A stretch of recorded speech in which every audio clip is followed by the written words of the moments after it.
It's hard to find someone who doesn't like Japanese watches. The Far East, especially Japanese culture, is simply fascinating.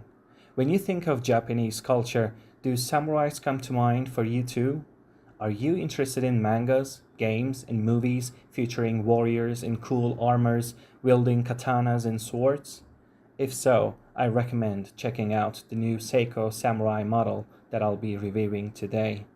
Well, you're in luck because today I have Seiko Prospects SRPL11K with me.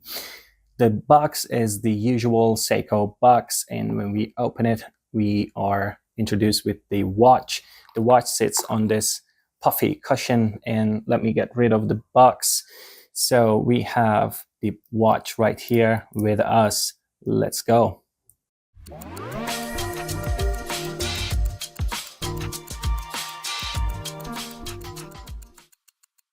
While our red samurai is sitting there, let me show you a quick wrist check.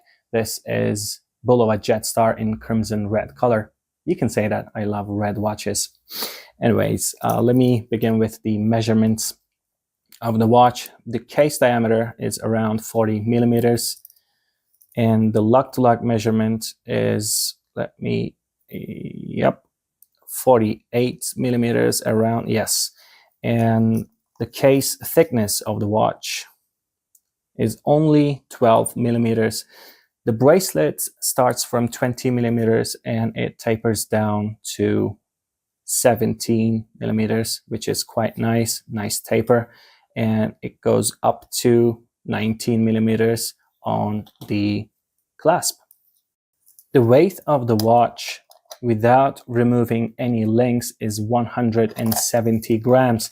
Now I have 16.5 centimeters or 6.5 inches of wrist circumference, and if I removed 3 links, I think I would get 150 grams, which is quite nice. I think the watch is compact in all terms. So let's talk about the design choices that Seiko made when designing this beautiful new Samurai. I think we should begin with the bezel. The bezel is not coin-edged. It complements the crown, but I think it contradicts the whole idea of a dive watch. It is hard to grip.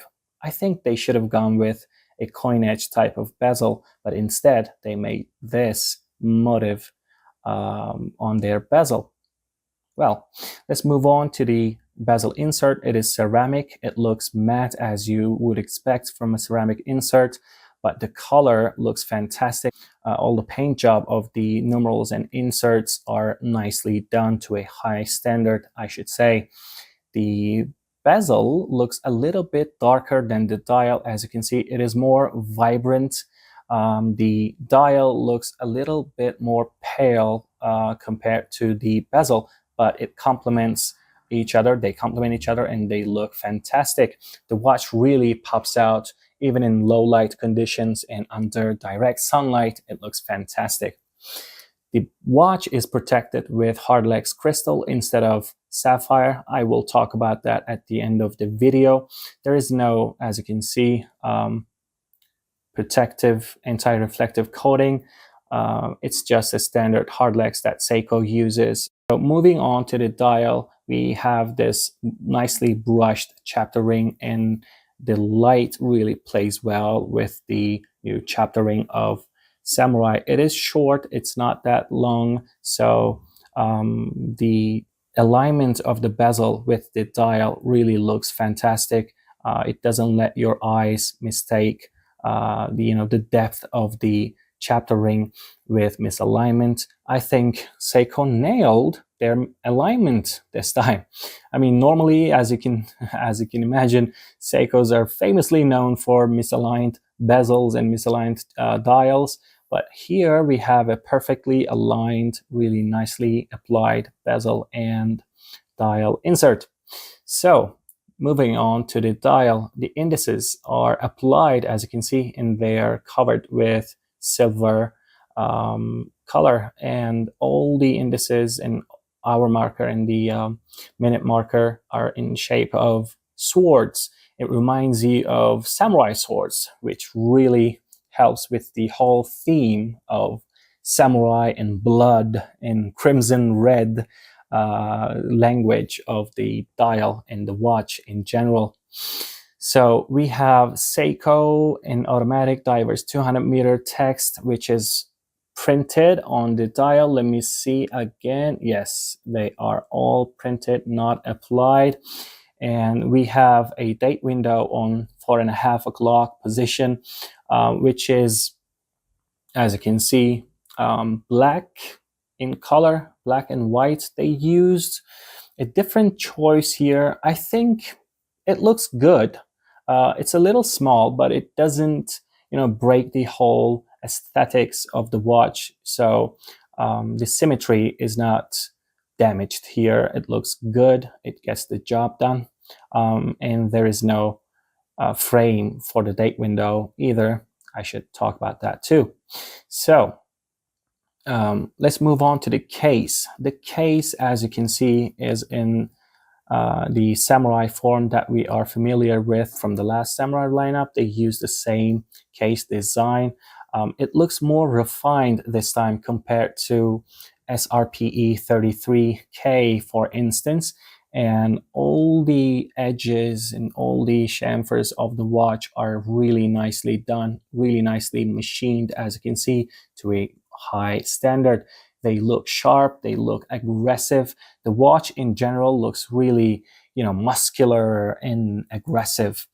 Protective crown guard there is also a part where it looks a little aggressive, as you can see. Moving on to the bracelet, we see this design choice that they kept going on, all angular, and as you can see, they look really good. In fact, Seiko sometimes disappoints with the quality of their bracelets, but on this Prospects line, the Samurais, they're not that bad at all. The only gripe that I have with this bracelet is the end link insert. It moves just a little bit. As you can see, there's that little gap there. It doesn't sit, tight to the case, but other than that, it looks fantastic, and all the angles are nicely brushed. As you can see, the watch really plays with the light nicely, and the watch has solid end links and solid links. Pin and collar system, yes, that's bad, and pressed metal instead of milled clasp is another negative about this watch. It's the usual Seiko 5 clasp that we are familiar with. There's this bridge and 4 micro adjustment holes, as you can see there. Pin and collar system is also a negative, but I don't really mind it that much. At least they didn't use a folded bracelet here. Moving on to the case back, let me open the clasp.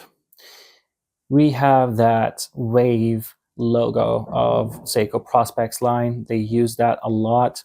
And the case back of the watch, as you can see, is polished instead of brushed. It looks really good. It is soft, and all the edges, all the parts of the watch are nicely machined, so no problem there either. So let's talk about the bezel action and the crown action of the watch. Starting from the bezel, let me stop talking and make you listen.